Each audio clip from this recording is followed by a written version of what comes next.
إن الحمد لله نحمده ونستعينه ونستغفره ونؤمن به ونتوكل عليه ونعوذ بالله من شرور أنفسنا ومن سيئات أعمالنا من يهده الله فلا مضل له ومن يضلل فلا هادي له وأشهد أن لا إله إلا الله وأشهد أن محمدا عبده ورسوله يا أيها الذين آمنوا اتقوا الله حق تقاته ولا تموتن إلا وأنتم مسلمون يا أيها الناس اتقوا ربكم الذي خلقكم من نفس واحدة وخلق منها زوجها وبث منهما رجالا كثيرا ونساء واتقوا الله الذي تساءلون به والأرحام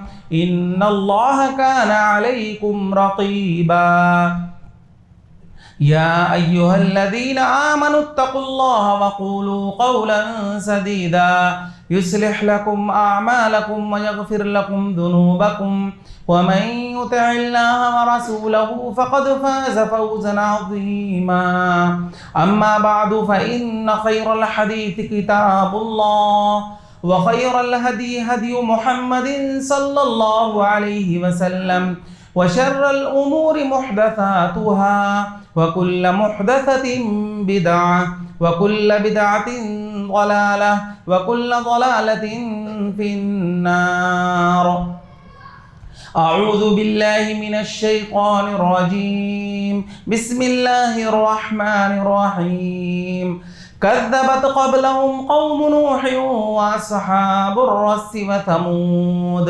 وعاد وفرعون وإخوان لوط وأصحاب الأيكة وقوم تبع كل كذب الرسل فحق وعيد أفعينا بالخلق الأول بل هم في لبس من خلق جديد وقال الله تبارك وتعالى في موضع آخر إن هذا القرآن يهدي للتي هي أقوم ويبشر المؤمنين الذين يعملون الصالحات أن لهم أجرا كبيرا وأن الذين لا يؤمنون بالآخرة أعتدنا لهم عذابا أليما.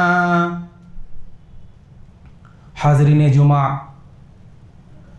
دینی و ملی بھائیوں اور بزرگوں، پردہ نشین ماں اور بہنوں،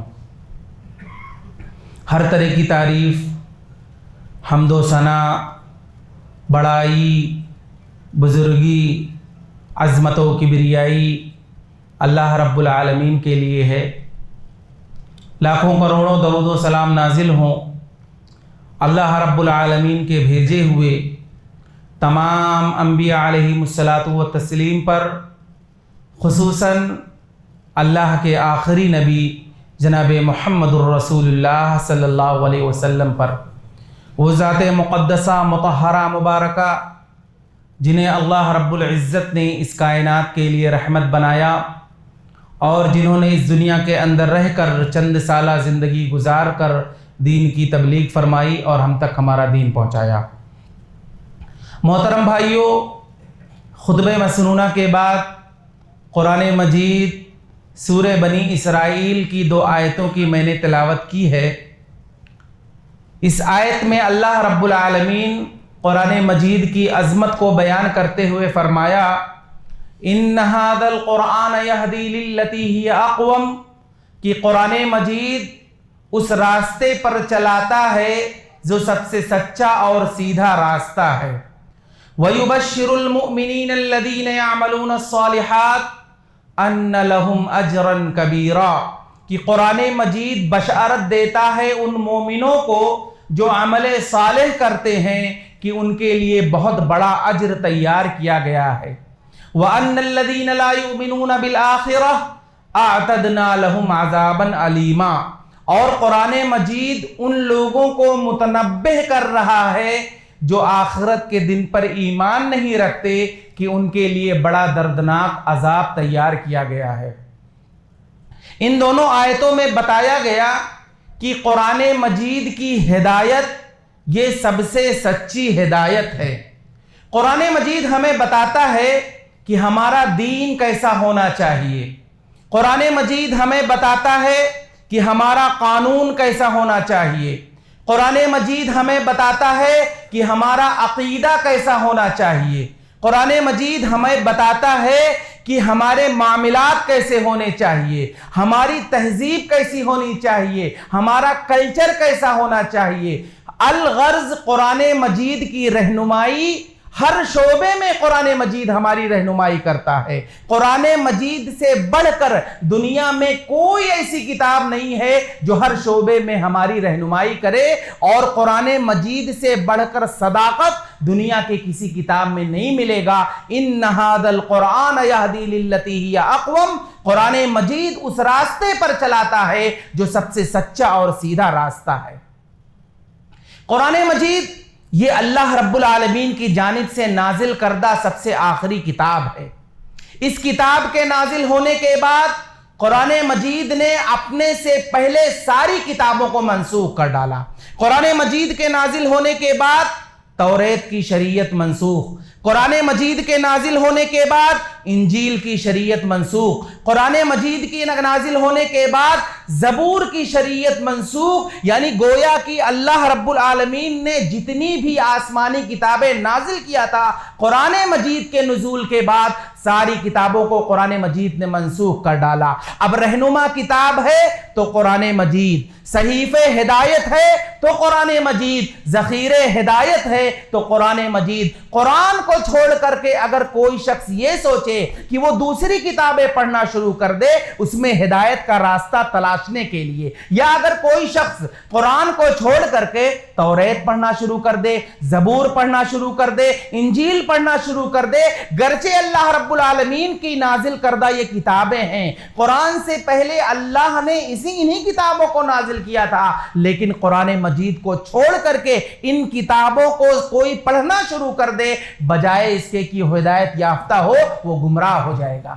تو قرآن مجید اللہ رب العالمین نے ہدایت کے لیے نازل کیا ہے، اور یہ سب سے آسمانی کتابوں میں سب سے آخری کتاب ہے۔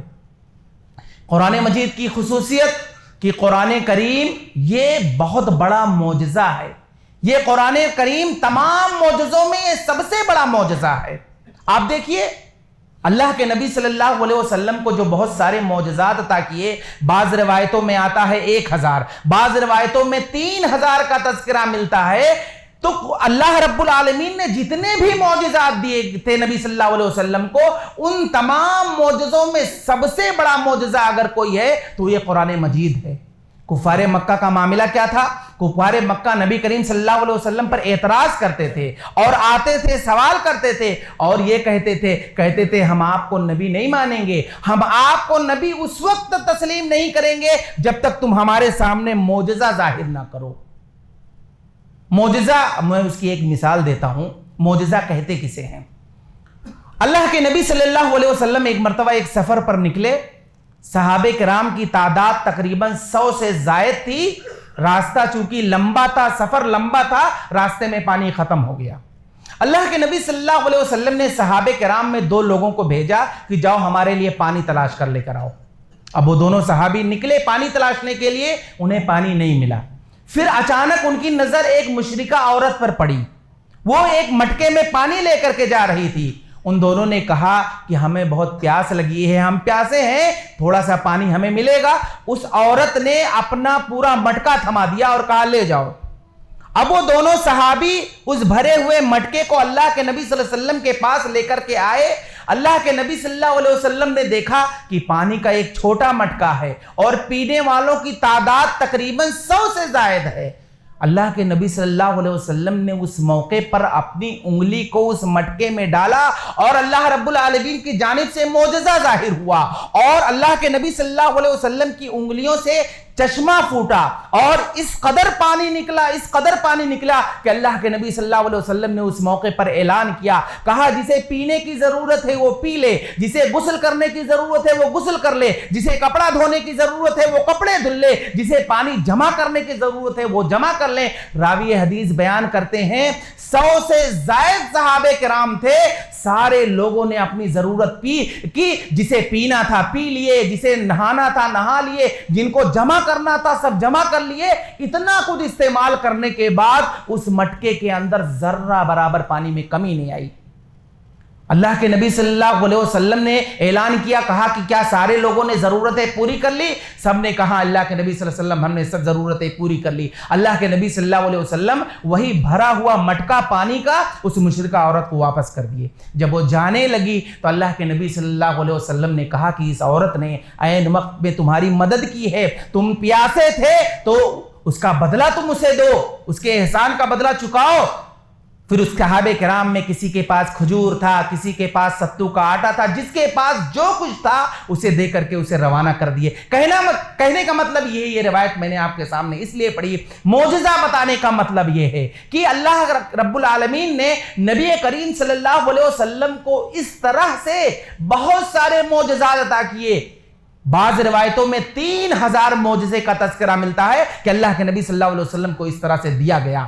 تو کفار مکہ کا معاملہ یہ تھا کہ وہ اعتراض کرتے تھے، اور ان کا اعتراض کیا تھا؟ وہ اعتراض اس طرح سے کرتے تھے، نبی صلی اللہ علیہ وسلم کے پاس آتے تھے اور کہتے تھے کہ ہم آپ کو نبی نہیں مانیں گے، اس وقت تک نبی نہیں مانیں گے جب تک آپ معجزہ ظاہر نہ کرو۔ جس طرح سے موسیٰ علیہ السلام کو اللہ نے معجزہ عطا کیا تھا کہ وہ اپنے عصا کو پھینکتے تھے تو اژدہے کی شکل اختیار کر لیتا تھا، تو تم بھی اس طرح سے معجزہ ظاہر کرو کہ موسیٰ علیہ السلام کو اللہ نے ید بیضا دیا تھا کہ وہ اپنے ہاتھ کو گریبان کے اندر ڈال کر نکالتے تو وہ چمکیلا روشن آئینے کی مانند ہو جاتا تھا۔ کفار مکہ نے کہا کہ تم بھی اس طرح سے معجزہ ظاہر کرو تب ہم تمہارے اوپر ایمان لائیں گے۔ تو قرآن مجید نے اس کا جواب دیا، کہا وَقَالُوا لَوْلَا أُنزِلَ عَلَيْهِ آيَاتٌ مِّن رَّبِّهِ أَوَلَمْ يَكْفِيهِمْ أَنَّا أَنزَلْنَا عَلَيْكَ الْكِتَابَ يُتْلَىٰ عَلَيْهِمْ کہ اے نبی صلی اللہ علیہ وسلم یہ لوگ آپ سے معجزات مانگ رہے ہیں، موسیٰ علیہ السلام جیسا عصا مانگ رہے ہیں، موسیٰ علیہ السلام جیسا ید بیضا مانگ رہے ہیں۔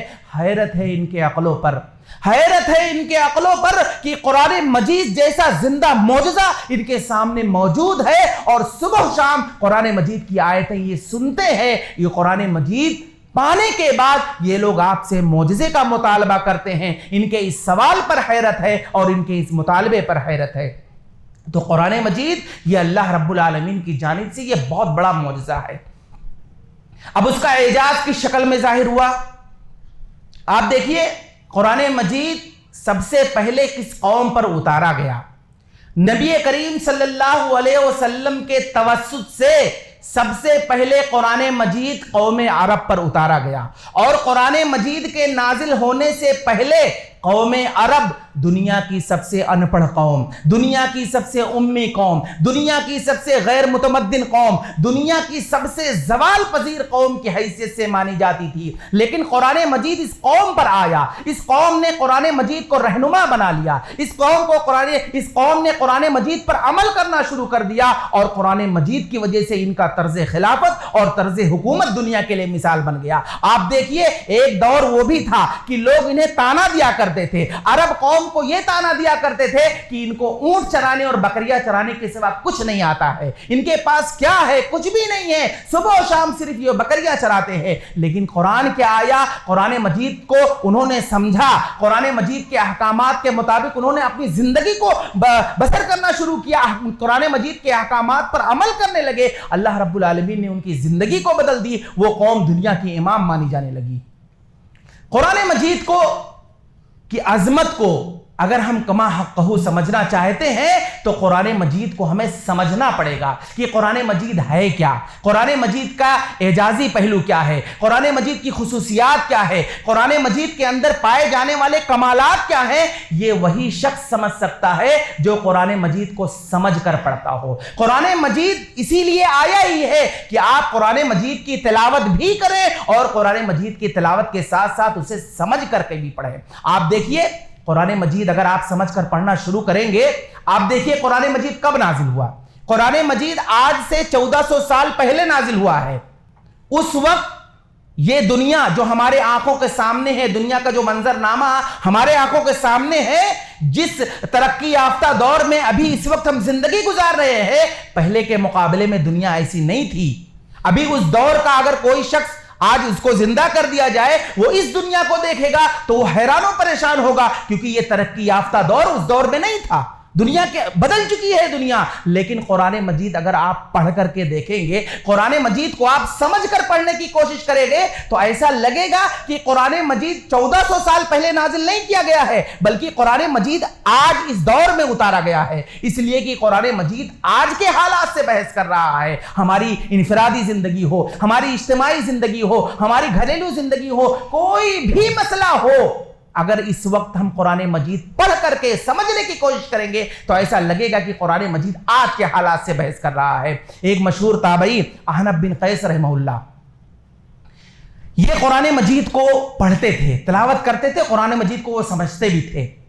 قرآن مجید کو کی وہ تلاوت کر رہے تھے, ان کے سامنے ایک آیت کریمہ گزری کہ لقد انزلنا الیکم کتابا فیہ ذکرکم افلا تعقلون, کہ اللہ رب العالمین نے کہا کہ ہم نے تمہارے لیے ایک ایسی کتاب اتاری ہے جس میں فیہ ذکرکم, اس کا دو مفہوم ہے, دو تفسیر اس کی بیان کی گئی ہے. فیہ ذکرکم کے ایک تفسیر یہ ہے کہ اس قرآن کے اندر تمہارے لیے نصیحت کا سامان ہے, اور دوسرا مفہوم مفسرین نے اس کا بیان کیا ہے کہ فیہ ذکرکم, کہ اس میں تمہارا تذکرہ ہے. اب علامہ احنف بن قیس جو تابعی ہے, انہوں نے اس آیت کریمہ کا دوسرا مفہوم سمجھ لیا, اور انہوں نے یہ کہا کہ اللہ نے قرآن مجید کے اندر یہ آیت نازل کیا ہے کہ اللہ نے قرآن مجید تمہارے لیے نازل کیا ہے تو اس میں تمہارا تذکرہ ہے. اب وہ پریشان ہو گئے, کہا قرآن مجید کے اندر اللہ رب العالمین نے ہمارا تذکرہ کیا ہے, یعنی قرآن مجید کی تلاوت کرنے والوں کے لیے اللہ نے قرآن مجید میں ان کا تذکرہ کیا ہے. تو انہوں نے کہا کہ اگر اللہ نے ایسی بات کہی ہے تو ضرور ہمارا تذکرہ قرآن مجید میں ہوگا. اب انہوں نے قرآن مجید کو پڑھنا شروع کیا. قرآن مجید کو انہوں نے سورہ بقرہ سے لے کر کے پڑھنا شروع کیے. پڑھتے پڑھتے جب سورہ توبہ کی اس آیت کریمہ پر پہنچے کہ وآخرون اعترفوا بذنوبہم خلطوا عملا صالحا وآخر سیئا عسى اللہ ان یتوب علیہم, کہ اللہ رب العالمین کے کچھ بندے ایسے ہیں جنہیں اپنے گناہوں کا اقرار ہے, انہیں اپنے خطاؤں کا اعتراف ہے, وہ نیکیاں بھی کرتے ہیں, وہ برائیاں بھی کرتے ہیں, عسى اللہ ان یتوب علیہم, اور اللہ سے امید لگائے بیٹھے ہیں کہ اللہ رب العالمین انہیں ضرور معاف کر دے گا. احنف بن قیس کہتے ہیں کہ جب میں اس آیت کریمہ پر پہنچا اور اسے پڑھا تو ایسا لگ رہا تھا کہ اللہ رب العالمین قرآن مجید کے اندر, یعنی اس آیت میں ایسا لگ رہا ہے کہ اللہ رب العالمین میرے کیریکٹر کے بارے میں بیان کر رہا ہے, اللہ رب العالمین میرے زندگی کے بارے میں بیان کر رہا ہے. ان کو لگا کہ ایسا لگ رہا ہے کہ اللہ رب العالمین میرے بارے میں بھی گفتگو کر رہا ہے. تو آپ لوگ بھی قرآن مجید کو اگر سمجھ کر پڑھیں گے, قرآن مجید کو سمجھنے کی کوشش کریں گے, تو بہت ساری باتیں قرآن مجید کے اندر ایسی ہیں, ایسا لگے گا کہ آپ کے حالات زندگی کے بارے میں گفتگو ہو رہی ہے. اسی طرح سے قرآن مجید کی خصوصیت ایک یہ بھی ہے کہ اگر آپ پریشان ہیں, آپ کسی مصیبت میں پھنس گئے ہیں, آپ اپنی زندگی میں پریشان ہیں, گھر میں پریشان ہیں, گھریلو زندگی سے پریشان ہیں, سیاسی زندگی سے پریشان ہیں, سماجی زندگی سے پریشان ہیں, کوئی بھی مسئلہ ہو, قرآن مجید کو آپ سمجھ کر پڑھیں گے, قرآن مجید پر مکمل طور سے ایمان رکھیں گے, آپ کے سارے مسئلے حل ہو جائیں گے. میں آپ کو ایک واقعہ بتاتا ہوں.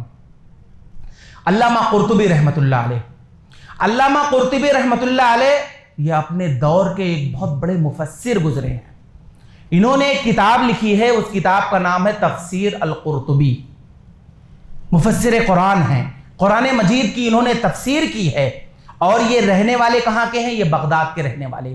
انہوں نے جب قرآن مجید کی تفسیر مکمل کی تو مقدمے کے اندر انہوں نے اپنا ایک واقعہ بیان کیا ہے, اور واقعہ وہ یہ ہے کہ وہ کہتے ہیں, وہ بغداد کے رہنے والے تھے, تو انہوں نے کہا کہ میں اس دور کا تھا جس وقت بغداد کے اندر تاتاری قوم مسلمانوں پر ظلم و تشدد کی آگ برساتی تھی. اور یہ واقعہ آپ بہت مشہور ہے, ہم سب جانتے ہیں کہ بغداد کے مسلمانوں کے ساتھ تاتاری قوم نے کیا کیا, کس قدر انہیں ستایا اور کس قدر ان کا قتل عام کیا, یہ ہم سب جانتے ہیں. یہاں تک کہ تاریخ کے اندر آتا ہے کہ اس وقت تاتاری قوم جب بغداد کے مسلمانوں پر قابض ہوئی تھی اور انہیں ستاتی تھی, پریشان کرتی تھی اور انہیں قتل کرتی تھی, تو حالات اس طرح سے حالات اس طرح سے خراب ہو چکے تھے کہ اگر تاتاری قوم کی ایک عورت کو بھی پتا چلتا تھا کہ یہ مسلمان گھر آدمی ہے، مسلمان شخص ہے، تو تلوار لا کر کے اس کو بھی مار دیتی تھی. یعنی اتنے برے حالات تھے. اس موقع پر علامہ قرطبی کہتے ہیں میں بھی اسی دور کا تھا. کہتے ہیں کہ میں اپنے گھر میں رہتا تھا. ایک مرتبہ میں باہر جب نکلا تو تاتاری قوم کے پیچھے 2 لوگوں کو پتا چل گیا. جب انہوں نے مجھے دیکھا تو ان کو لگا کہ میں مسلمان ہوں. سمجھ گئے کہ جب میں مسلمان ہوں تو میرا پیچھا کرنا شروع کر دیے. کہتے ہیں کہ جب مجھے احساس ہو گیا کہ یہ لوگ میرا پیچھا کر رہے ہیں، کہتے ہیں کہ میں بھاگنے لگا. جب میں بھاگا تو کہتے ہیں کہ وہ لوگ مجھے دوڑانا شروع کیے. کہتے ہیں جب تک میرے اندر طاقت تھی، میرے اندر سکت تھی، میرے اندر ہمت تھی، میں بھاگتے گیا اور وہ لوگ تلوار لے کر کے مجھے دوڑا رہے تھے. کہتے ہیں جب میری ہمت جواب دے گئی اور میں تھک ہار گیا، کہتے ہیں کہ میں ایک جگہ پر بیٹھ گیا اور جیسے ہی بیٹھا سورہ یاسین کی وہ آیت کریمہ پڑھنے لگا. وَجَعَلْنَا مِن بَيْنِ أَيْدِيهِمْ سَدًّا وَمِنْ خَلْفِهِمْ سَدًّا فَأَغْشَيْنَاهُمْ فَهُمْ لَا يُبْصِرُونَ کہ ہم نے ان کے دائیں جانب رکاوٹ پیدا کر دی، ہم نے ان کے بائیں جانب رکاوٹ پیدا کر دی، ہم نے انہیں اندھا کر دیا. فَهُمْ لَا يُبْصِرُونَ تو وہ دیکھ نہیں سکتے تھے. علامہ قرطبی کہتے ہیں کہ میری حیرت کی انتہا نہ رہی کہ کہتے ہیں کہ جیسے ہی میں بیٹھا اور سورہ یاسین کی یہ آیت کریمہ پڑھنے لگا، کہتے ہیں تاتاری قوم کے 2 لوگ جو میرا پیچھا کر رہے تھے، ایک میرے دائیں جانب سے گزر گیا، ایک میرے بائیں جانب سے گزر گیا اور ان کی نظر مجھ پر پڑی ہی نہیں اور میں صحیح سلامت گھر واپس آ گیا. یہ واقعہ علامہ قرطبی رحمۃ اللہ علیہ نے اپنا واقعہ انہوں نے بیان کیا ہے اور تفسیر قرطبی کے مقدمے میں یہ واقعہ موجود ہے. کہنا یہ ہے کہ قرآن مجید پر اگر آپ مکمل طور سے ایمان رکھتے ہیں، قرآن مجید کو اگر آپ سمجھ کر کے پڑھتے ہیں اور یہ آپ کے ذہن میں ہے کہ قرآن مجید ہی ہدایت والی کتاب ہے، اور مکمل طور سے اگر آپ ایمان رکھتے ہیں، سمجھ کر پڑھتے ہیں، تو آپ بھی اگر کسی مصیبت میں پھنس گئے ہیں، کسی پریشانی کے اندر ہیں، قرآن مجید کے ذریعے اللہ رب العالمین آپ کی بھی مدد کرے گا. اسی طرح سے قرآن مجید کی ایک خصوصیت اور، قرآن مجید یہ اللہ رب العالمین کی جانب سے نازل کیا گیا ہے دعوت و تبلیغ کے لیے. قرآن مجید پر اللہ رب العالمین نے، قرآن مجید کو اللہ رب العالمین نے اسی لیے اتارا ہے نبی کریم صلی اللہ علیہ وسلم کو مخاطب کر کے کہ اے نبی صلی اللہ علیہ وسلم آپ اس قرآن کریم کے ذریعے سے لوگوں کو تبلیغ کیجئے. اللہ کے بندے جو گمراہ ہو چکے ہیں انہیں اللہ کی طرف بلائیے، جو لوگ مسجدوں سے دور ہو چکے ہیں انہیں مسجدوں کی طرف لائیے، جو لوگ بد اخلاق ہو گئے ہیں انہیں اخلاق والا بنائیے، جو لوگ جھوٹے ہیں انہیں سچا بنائیے، جو خیانت کرتے ہیں انہیں امانت دار بنائیے. قرآن مجید اسی لیے نازل کیا گیا ہے کہ آپ اس قرآن مجید کے ذریعے سے لوگوں کی رہنمائی کریے، لوگوں کو تبلیغ کیجئے.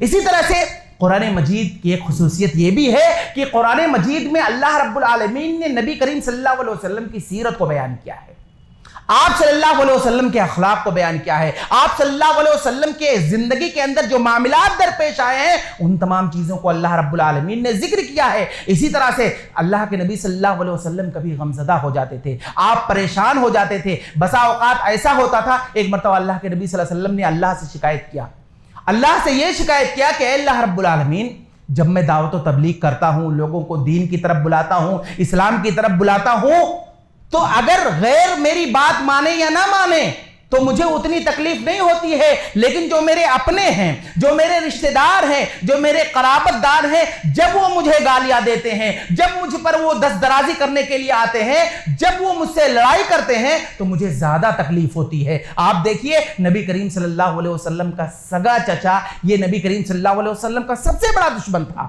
تو اللہ کے نبی صلی اللہ علیہ وسلم کو اس بات کی زیادہ تکلیف ہوتی تھی کہ جو ان کے اپنے رشتہ دار ہیں، ان کے جو سگے ہیں، وہ جب پریشان کرتے تھے تو اللہ کے نبی صلی اللہ علیہ وسلم کو تکلیف زیادہ ہوتی تھی. تو یہ شکایت اللہ کے نبی صلی اللہ علیہ وسلم نے اللہ رب العالمین سے کیا. اللہ رب العالمین نے نبی کریم صلی اللہ علیہ وسلم کو تسلی دینے کے لیے سورہ یوسف نازل کر دیا، اور سورہ یوسف نازل کرنے کے بعد اللہ رب العالمین نے سورہ یوسف کے ذریعے نبی کریم صلی اللہ علیہ وسلم کو تسلی دیا، اور وہ تسلی یہ تھی کہ اے نبی صلی اللہ علیہ وسلم آپ کو پریشان ہونے کی ضرورت نہیں ہے، آپ کو پریشان ہونے کی ضرورت نہیں ہے، اس لیے کہ آپ سے پہلے اس دنیا کے اندر جتنے بھی نبی آئے ان کے ساتھ بھی وہی معاملہ ہوا. اگر آپ کے رشتہ دار, آپ کے اقربا اور اسی طریقے سے آپ کے گھر والے اگر آپ کو پریشان کر رہے ہیں تو آپ کو پریشان ہونے کی ضرورت نہیں ہے. یوسف علیہ السلام کو دیکھیے, یہ یوسف علیہ السلام کو دیکھیے, آپ سے پہلے نبی گزر چکے ہیں. یہ یوسف علیہ السلام کو ان کے سگے بھائیوں نے ان کے سگے باپ سے جدا کر دیا. یہ ننھے یوسف کو جب چھوٹے سے تھے تو ان کے سگے بھائیوں نے انہیں کنویں کے اندر ڈال دیا, اور اسی طریقے سے پھر یوسف علیہ السلام کو مصر کے بازار میں بیچا گیا. یعنی پوری کہانی اللہ رب العالمین نے اس صورت میں نازل کر کے نبی کریم صلی اللہ علیہ وسلم کو تسلی دیا. اور پھر یہی نہیں بلکہ حضرت یوسف علیہ السلام کے واقعے کا جو انجام ہوا, یوسف علیہ السلام مصر گئے, اس کے بعد پھر اللہ رب العالمین نے انہیں حکومت عطا کی اور وہ بادشاہ بنے. تو اللہ رب العالمین نے اس صورت کے اندر پورا واقعہ بیان کر کے نبی صلی اللہ علیہ وسلم کو تسلی دیا. کہا اے نبی صلی اللہ علیہ وسلم آپ کو پریشان ہونے کی ضرورت نہیں ہے. جس طرح سے ابتدائی حالات میں یوسف علیہ السلام کو مشکلوں کا سامنا کرنا پڑا, اس کے بعد نتیجہ یہ ہوا کہ اللہ رب العالمین نے آخر میں یہ بیان کیا کہ جس طرح سے یوسف علیہ السلام کے واقعے کا جو انجام ہوا, یوسف علیہ السلام کے واقعے کا جو رزلٹ نکلا, وہی معاملہ آپ کے ساتھ بھی ہونے والا ہے. آپ دیکھیے یوسف علیہ السلام جب بادشاہ بنتے ہیں تو یہ وہی بھائی جنہوں نے یوسف علیہ السلام کو بچپن میں ستاتے اور پریشان کرتے تھے اور جن لوگوں نے یوسف علیہ السلام کو کنویں میں ڈال دیا تھا, وہی بھائی جب پتا چلا کہ یوسف علیہ السلام بادشاہ بن گئے ہیں تو رحم و کرم کی بھیک مانگتے ہوئے یوسف علیہ السلام کے پاس آتے ہیں. یوسف علیہ السلام انہیں پہچان جاتے ہیں, لیکن اس موقع پر یوسف علیہ السلام نے کیا کہا لا تثریب علیکم اليوم یغفر اللہ لکم, آج تم پر کوئی سرزنش نہیں کی جائے گی, آج تم سے کوئی بدلہ نہیں لیا جائے گا, جاؤ اللہ رب العالمین تمہیں معاف کرے. یوسف علیہ السلام نے جو بات اپنے بھائیوں سے اس موقع پر کہا تھا, اللہ نے کہا تھا سورہ یوسف کے اندر کہ اے نبی صلی اللہ علیہ وسلم آپ کے ساتھ بھی وہی معاملہ ہونے والا ہے. یعنی گویا کہ آپ کے واقعے کا وہی انجام ہونے والا ہے. یعنی مکی زندگی کے اندر اللہ کے نبی صلی اللہ علیہ وسلم کو ستایا گیا, پریشان کیا گیا, یہاں تک کہ اللہ کے نبی صلی اللہ علیہ وسلم اور آپ کے اصحاب کو مکہ چھوڑنے پر مجبور کر دیا گیا. لوگ مدینے کی طرف آئے, لیکن پھر وہی دن آیا جو معاملہ یوسف علیہ السلام کے ساتھ ہوا تھا کہ اللہ کے نبی صلی اللہ علیہ وسلم جب فاتحانہ طور پر مکے کے اندر داخل ہوتے ہیں اور پھر وہاں پر کفار مکہ ڈرے سہمے ہوئے رہتے ہیں, تو جو بات یوسف علیہ السلام نے اپنے بھائیوں سے کہا تھا سیم وہی بات نبی صلی اللہ علیہ وسلم نے کفار مکہ سے کہا, لا تثریب علیکم اليوم وانتم الطلقاء, آج تم پر کوئی سرزنش نہیں کی جائے گی, آج تم سے کوئی بدلہ نہیں لیا جائے گا, جاؤ تم سب کے لیے امن عام ہے. کہنا یہ ہے کہ نبی کریم صلی اللہ علیہ وسلم پر جو قرآن مجید کی آیتیں اترتی تھی, جو صورتیں نازل ہوتی تھی, ان میں سے ایک مقصد یہ بھی ہوتا تھا نبی کریم صلی اللہ علیہ وسلم کو تسلی دینا. نبی کریم صلی اللہ علیہ وسلم کے تسلی کے لیے آیتیں اترتی تھی. یعنی آپ کو بھی اگر سکون نہیں ہے, آپ بھی اگر پریشان ہیں, تو یہ قرآن مجید سکون پہنچانے والی کتاب ہے. قرآن مجید کو پڑھیے, آپ کو دلی سکون ملے گا, یہ سکون پہنچانے والی کتاب ہے. آپ دیکھیے ہجرت جیسا نازک موقع, اللہ کے نبی صلی اللہ علیہ وسلم کو جب ہجرت کرنے کی باری آئی اور حکم ہوا کہ آپ کو مکہ چھوڑ کر کے مدینہ جانا ہے, اللہ کے نبی صلی اللہ علیہ وسلم پریشان تھے. اور یہ کوئی معمولی بات نہیں ہے, یہ بڑا عجیب منظر تھا کہ اس موقع پر کچھ کفار مکہ نے اعلان بھی کر دیا تھا کہ جو محمد صلی اللہ علیہ وسلم کو پکڑ کر لے کے آئے گا اس کو فلاں فلاں انعام ملے گا. لوگ ڈھونڈتے تھے, اللہ کے نبی صلی اللہ علیہ وسلم غار ثور میں چھپے بیٹھے تھے. تو یہ کوئی معمولی بات نہیں ہے, یہ خالی سننے میں ایسا لگتا ہے, بلکہ اگر دیکھا جائے گہرائی میں جایا جائے تو بڑا تکلیف دہ منظر تھا. اللہ کے نبی صلی اللہ علیہ وسلم بہت زیادہ پریشان تھے. اللہ کے نبی صلی اللہ علیہ وسلم اس وقت بہت زیادہ پریشان تھے. کیا کیا جائے؟ اللہ رب العالمین نے نبی صلی اللہ علیہ وسلم کو تسلی دینے کے لیے سورہ قصص نازل کر دیا. اب سورہ قصص میں حضرت موسیٰ علیہ السلام کا واقعہ ہے. اللہ رب العالمین اس وقت موسیٰ علیہ السلام کا قصہ بیان کرنے لگا. نبی صلی اللہ علیہ وسلم پر جو آیتیں اترتی تھی اس موقع پر, اس میں موسیٰ علیہ السلام کا تذکرہ تھا کہ اس میں یہ بتایا گیا کہ نبی صلی اللہ علیہ وسلم آپ ہجرت کر رہے ہو تو آپ کو پریشان ہونے کی ضرورت نہیں ہے. یہ موسیٰ علیہ السلام کو دیکھیے, یہ موسیٰ علیہ السلام کے ساتھ ان کے قوم کے لوگوں نے کیا کیا, یہاں تک کہ اس قبطی کو موسیٰ علیہ السلام نے جس کو ایک جھاپڑ مارا اور پھر اس کا انتقال ہو گیا, پھر وہاں کی پولیس موسیٰ علیہ السلام کو ڈھونڈنے لگی اور پھر انہیں مدین کی طرف جب ہجرت کرنا پڑا. پورا لمبا واقعہ آپ سورہ قصص کو ترجمے سے پڑھیں گے تو آپ کو پورا واقعہ آپ کو مل جائے گا. یہ سورت کیوں نازل ہوئی, کس موقع پر نازل ہوئی؟ نبی کریم صلی اللہ علیہ وسلم جب ہجرت کر رہے تھے تو اللہ رب العالمین نے موسیٰ علیہ السلام کے ہجرت کا واقعہ اس سورت کے اندر بیان کیا اور اللہ کے نبی صلی اللہ علیہ وسلم کو تسلی دی کہ موسیٰ علیہ السلام کے ساتھ بھی وہی معاملہ ہوا ہے جو آپ کے ساتھ ہو رہا ہے, تو آپ کو پریشان ہونے کی ضرورت نہیں ہے. تو گویا کہ قرآن مجید اسی لیے اللہ رب العالمین اتارتا تھا. بسا اوقات بہت ساری آیتیں اس لیے نازل کی جاتی تھی جس میں نبی صلی اللہ علیہ وسلم کو تسلی دیا جاتا تھا. تو قرآن مجید یہ تسلی والی کتاب ہے, آپ بھی پڑھیے. آپ بھی اگر پریشان ہیں, آپ کو بھی قرآن مجید کے ذریعے سے اللہ رب العالمین سکون دے گا. اسی طرح سے قرآن مجید کی خصوصیت ایک اور, قرآن مجید یہ مکہ کے اندر جب اس کا نزول ہوتا تھا, قرآن مجید کی جو آیت کریمہ اترتی تھی, تو یہ قرآن مجید اللہ کے نبی صلی اللہ علیہ وسلم کے لیے ایک بہت بڑا ہتھیار کا کام کرتی تھی. قرآن مجید کے اندر اللہ نے کہا فَلَا تُطِعِ الْكَافِرِينَ, کہ کافروں کی بات نہ مانیے اللہ کے نبی صلی اللہ علیہ وسلم, آپ ان سے لڑیے. اور لڑنے سے مراد اگر آپ اس کی تفسیر دیکھیں گے تو لڑنے سے مراد جو لوگ غلط مفہوم بیان کرتے ہیں وہ مطلب نہیں ہے. مفسرین نے بیان کیا ہے کہ لڑنے سے مراد دعوت و تبلیغ ہے, اس لیے کہ مکہ میں کوئی لڑائی نہیں ہوئی, مکہ میں ایسی کوئی بات ہی نہیں آئی. جبکہ مکی زندگی کو آپ دیکھیں گے کہ جس وقت نبی کریم صلی اللہ علیہ وسلم تبلیغ کا کام شروع کیے تھے اور چند لوگ اللہ کے نبی صلی اللہ علیہ وسلم پر جب ایمان لائے تھے تو اس وقت معاملہ کتنا گمبھیر تھا. وہاں سازش تھی, وہاں ظلم تھا, وہاں زیادتی تھی, وہاں سرکشی تھی, وہاں ایذا رسانیاں تھی, وہاں بڑے بڑے چیلنجز تھے. وہاں ابو جہل تھا, وہاں ابو لہب تھا, وہاں نذر بن حارث تھا, وہاں ولید بن مغیرہ تھا, وہاں دشمنیاں تھیں, وہاں مخالفتیں تھیں, وہاں عداوتیں تھیں, وہاں نفرتیں تھیں. اللہ رب العالمین نے کہا اگر ان سب کا مقابلہ اگر آپ کو کرنا ہے نبی صلی اللہ علیہ وسلم تو آپ قرآن مجید کے ذریعے سے کریے. اور آپ مکی زندگی پڑھ ڈالیے, نبی کریم صلی اللہ علیہ وسلم کی 13 سالہ زندگی آپ پڑھ ڈالیے کہ نہ اللہ کے نبی صلی اللہ علیہ وسلم نے کسی کافر پر ہاتھ اٹھایا, نہ آپ کے اصحاب میں سے کسی کافر, ان میں سے صحابہ کرام میں سے کسی نے بھی کسی کافر کو مارا. یہ آپ پوری تاریخ پڑھ ڈالیے. اللہ رب العالمین قرآن کریم کی آیت کریمہ نازل کیا کہ اگر آپ کو کفار مکہ پریشان کر رہے ہیں, ان ساری چیزوں کا مقابلہ کرنا ہے تو قرآن مجید کے ذریعے سے کریے. میں آپ کو ایک واقعہ بتاتا ہوں. عتبہ ایک بہت ہی سمجھدار سردار تھا, اس کے زبان کے اندر سراست تھی, اس کی گفتگو کے اندر بہت مٹھاس تھی. جب بھی وہ لوگوں کے سامنے گفتگو کرتا تھا اپنی باتیں منوا لیتا تھا. لوگوں کو, کفار مکہ کو عتبہ پر فخر ہوتا تھا. ان لوگوں نے کہا کہ ایسا کرتے ہیں کہ نبی صلی اللہ علیہ وسلم جو اس وقت مکہ کے اندر تبلیغ کر رہے ہیں, لوگوں ان پر ایمان لا رہے ہیں, ہم لوگ اگر بات نہیں کر سکتے ہیں تو عتبہ کو بھیجیں, عتبہ جا کر کے محمد سے بات کرے گا صلی اللہ علیہ وسلم. عتبہ نبی کریم صلی اللہ علیہ وسلم کے پاس آتا ہے. سارے مکہ والوں نے مل کر کے عتبہ کو بھیجا. نبی کریم صلی اللہ علیہ وسلم سے عتبہ کہتا ہے کہ اے محمد صلی اللہ علیہ وسلم, ہمارے درمیان تمہاری کتنی عزت تھی, آخر تم نے اپنی ساری عزت کو گما بیٹھے, آخر تم چاہتے کیا ہو؟ اگر تمہیں حکومت چاہیے تو میں ذمہ داری لیتا ہوں پورے مکے والوں کی طرف سے کہ ہم تم کو عرب کا بادشاہ بنا دیں گے, اور اگر تمہارا مقصد کسی خاتون سے شادی کرنا ہے تو میں ذمہ داری لیتا ہوں کہ عرب کی منتخب سب سے خوبصورت عورت سے ہم تمہارا نکاح کرا دیں گے, اور اگر تمہیں دولت چاہیے تو تمہارے قدموں میں دولت کا دریا بکھیر دیں گے. یہ عتبہ نبی کریم صلی اللہ علیہ وسلم کے سامنے آ کر کے اس طرح سے گفتگو کر رہا ہے, بڑی بڑی باتیں کر رہا ہے, بڑے بڑے آفر پیش کر رہا ہے. اللہ کے نبی صلی اللہ علیہ وسلم اس موقع پر خاموش ہیں. خاموشی کے ساتھ اللہ کے نبی صلی اللہ علیہ وسلم عتبہ کی گفتگو سن رہے ہیں. لمبی چوڑی تقریر اس نے نبی صلی اللہ علیہ وسلم کے سامنے کی.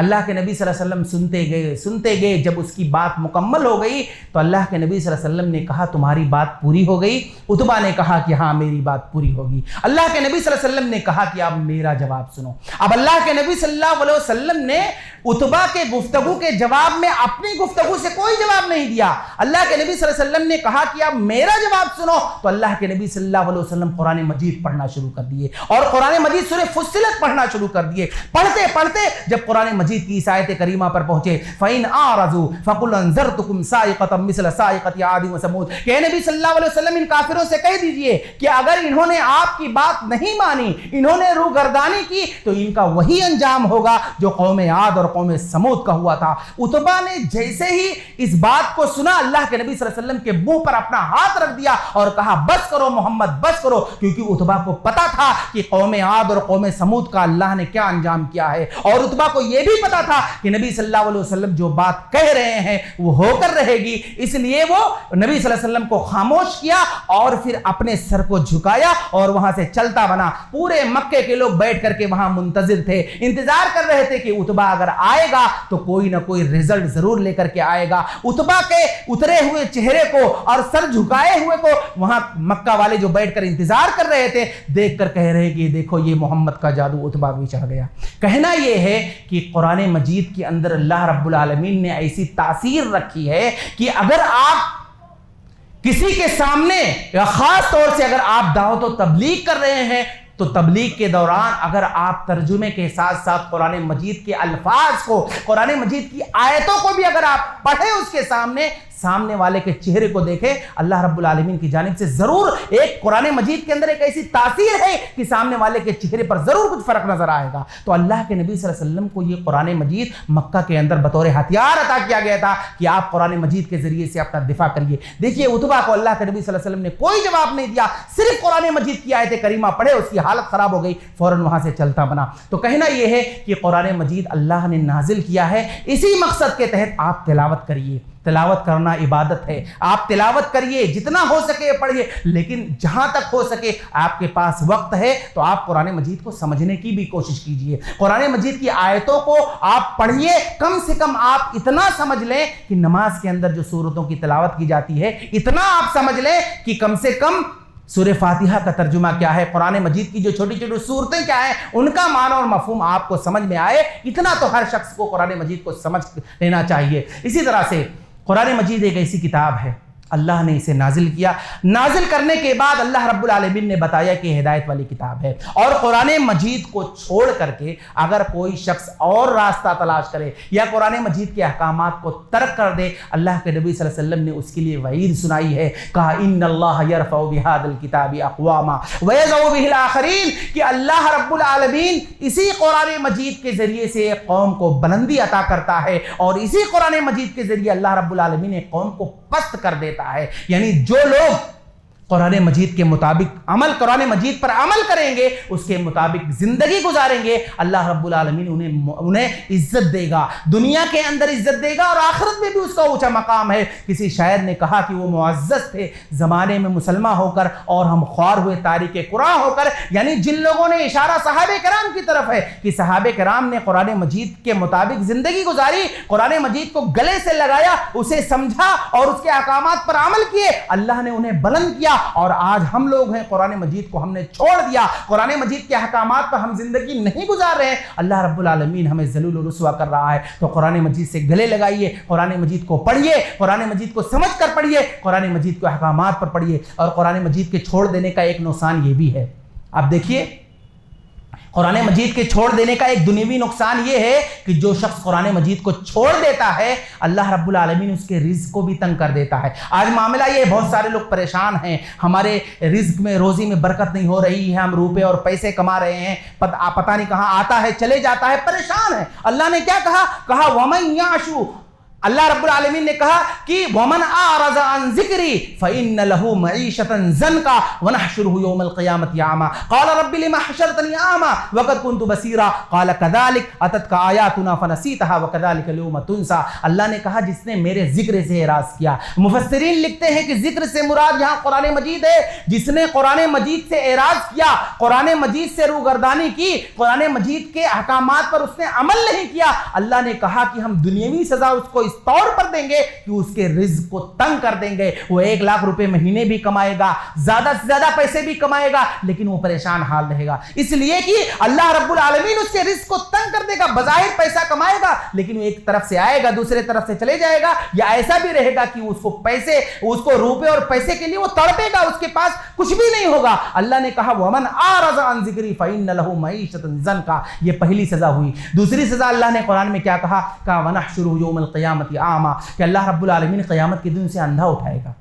وہ اللہ رب العالمین سے کہے گا لما حشرتنی اعمی وقد كنت بصیرا، اے اللہ رب العالمین دنیا کے اندر تھا تو میرے پاس آنکھیں تھی، میں تو دیکھتا تھا، یہ کیا معاملہ ہو گیا کہ میں آخرت میں میرے پاس آنکھ نہیں ہے؟ اللہ رب العالمین کہے گا قال كذلك اتتك آیاتنا فنسیتها وكذلك اليوم تنسى، کہ اللہ رب العالمین کو تو نے دنیا کے اندر بھلا دیا تو اللہ رب العالمین نے آخرت میں تجھے بھلا دیا۔ یعنی قرآن مجید اللہ کا کلام ہے، تم نے دنیا کے اندر اس قرآن مجید سے نہ محبت کی نہ اس کے احکامات پر عمل کیا تو اللہ نے آخرت میں تجھے بلا دیا، اللہ رب العالمین ایسے آدمی کو اندھا کر دے گا۔ تو قرآن مجید کو چھوڑنے پر دو سزا، ایک سزا دنیا میں اور ایک سزا آخرت میں، اور ایک آخری سزا بیان کر میں اپنی بات ختم کروں گا۔ قرآن مجید کو چھوڑنے سے جو آدمی قرآن مجید کو نہیں پڑھتا ہے نہ سمجھتا ہے، بس قرآن مجید آج معاملہ یہی ہے کہ قرآن مجید کے لیے خوبصورت طاقیں بنائی جاتی ہیں، اس میں قرآن مجید کو سجا کر کے رکھ دیا جاتا ہے، سال بھر میں ایک مرتبہ جب رمضان کا مہینہ آتا ہے تو اس طاق میں سے قرآن مجید کو نکالا جاتا ہے، اس کو پوچھا جاتا ہے، صاف کیا جاتا ہے، اس کے بعد لوگ بیٹھ کر اس کی تلاوت کرتے ہیں، جیسے ہی عید کا چاند نکلتا ہے پھر اس کے بعد اس کو رکھ دیا جاتا ہے، سال بھر قرآن کوئی نہیں چھوتا ہے۔ یعنی قرآن مجید کے چھوڑنے کا نقصان آپ دیکھیے کہ قرآن مجید اللہ رب العالمین نے قرآن مجید کے اندر کہا وَمَن يَعْشُ عَن ذِكْرِ الرَّحْمَنِ نُقَيِّضْ لَهُ شَيْطَانًا فَهُوَ لَهُ قَرِينٌ، کہ جو آدمی قرآن مجید سے روگردانی کرتا ہے، قرآن مجید سے جو شخص اعراض کرتا ہے، اللہ رب العالمین کیا کرتا ہے؟ اللہ نے کہا وَمَن يَعْشُ عَن ذِكْرِ الرَّحْمَنِ نُقَيِّضْ لَهُ شَيْطَانًا، اللہ رب العالمین اس کا ساتھی ایک شیطان کو بنا دیتا ہے۔ اللہ رب العالمین اس انسان کے ساتھ ایک شیطان لگا دیتا ہے اور وہ شیطان اس کے ساتھ ہمیشہ رہے گا۔ اللہ نے کہا نُقَيِّضْ لَهُ شَيْطَانٌ فَهُوَ لَهُ قَرِينٌ، وہ شیطان دوست کی شکل میں اس کے پاس آتا ہے، اس کے ساتھ رہتا ہے۔ اب جس کے ساتھ شیطان ہو جائے، جس کے ساتھ شیطان لگ جائے تو اسے وہ کیا کرے گا؟ شیطان تو چاہتا ہی ہے کہ صراط مستقیم سے اسے ہٹا دے۔ اللہ رب العالمین نے قرآن میں کہا وَإِنَّهُمْ لَيَسُدُّونَهُمْ عَنِ السَّبِيلِ وَيَحْسَبُونَ أَنَّهُمْ مُهْتَدُونَ، کہ وہ شیطان کیا کرے گا؟ اس آدمی کو صراط مستقیم سے ہٹانے کی کوشش کرے گا، اسے ایسے راستے کی طرف رہنمائی کرے گا، ایسے راستے کو دکھائے گا کہ وہ آدمی یہ سمجھے گا کہ میں صراط مستقیم پر ہوں، میں ہدایت والے راستے پر ہوں، میں سیدھے راستے پر ہوں۔ مگر شیطان کیا کام کرے گا؟ غلط راستے کو اچھا راستہ بنا کر کے اس کے سامنے پیش کرے گا۔ اللہ نے کہا وَيَحْسَبُونَ أَنَّهُمْ مُهْتَدُونَ، وہ یہ گمان کرے گا کہ یہ راہ راست پر ہے، وہ یہ سمجھے گا کہ یہی صراط مستقیم ہے، لیکن وہ حقیقی معنوں میں صراط مستقیم نہیں ہوگا۔ تو یہ قرآن مجید کو چھوڑنے کا، قرآن مجید کو نہ سمجھنے کا یہ بہت بڑا نقصان ہے۔ اللہ رب العالمین ہر طرح سے دنیا کے اندر آدمی اگر قرآن مجید سے محبت نہ کرے، قرآن مجید کے احکامات پر عمل نہ کرے، وہ دنیا میں بھی پریشان رہے گا اور آخرت میں اس کا اللہ رب العالمین کے ہاں کوئی حصہ نہیں ہے۔ اس لیے قرآن مجید کو ہمیں چاہیے کہ ہم تلاوت کریں، تلاوت کرنا عین عبادت ہے، لیکن تلاوت کرنے کے ساتھ ساتھ قرآن مجید کو سمجھنے کی بھی کوشش کریں اور قرآن مجید کو سمجھ کر پڑھنے کی کوشش کریں تاکہ ہماری زندگیوں کے اندر تبدیلی آ جائے۔ اللہ رب العالمین سے دعا ہے کہ اللہ رب العالمین ہم تمام لوگوں کو قرآن مجید کو پڑھنے اور اسے سمجھنے اور اس کے احکامات پر عمل کرنے کی توفیق عطا فرمائے، آمین۔ اے اللہ رب العالمین جب تک تو ہمیں اس دنیا کے اندر زندہ رکھ، ایمان اور اسلام پر زندہ رکھ اور ہمارا خاتمہ ہو تو ایمان بالخیر پر ہو، آمین۔